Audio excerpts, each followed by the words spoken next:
Ευχαριστούμε και ότι αλλά ότι ακόμα αγωνίζεται, δηλαδή εντάξει, αγωνίζεται και καμάρι.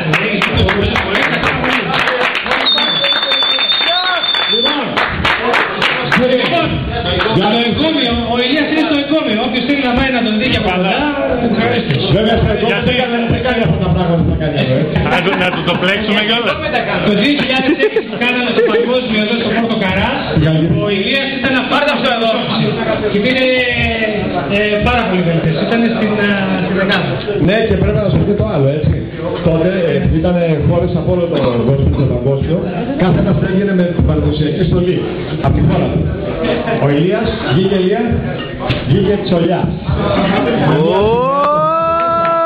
Ναι, βγήκε Τσολιάς, με απίστευτα αργιάσαν όλοι τα ήταν εκπληκτική η παρουσίασή του και είχε πάρει και πολύ καλή θέση. Παγκόσμιο, έτσι, φανταστείτε τι γινόταν. Αυτό το χώρο σου. Ναι, αυτό το θες ελεύθερο.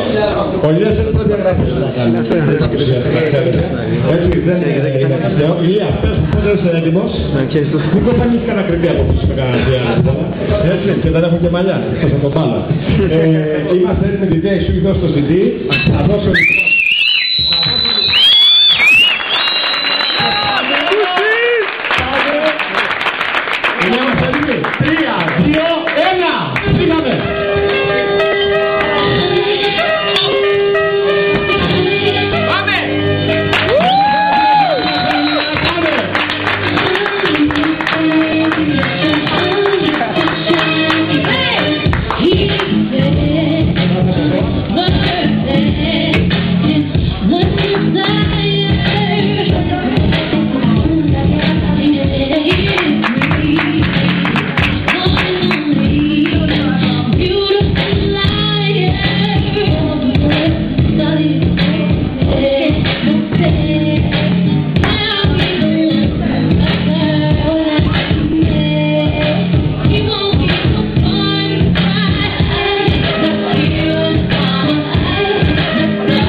Πείτε.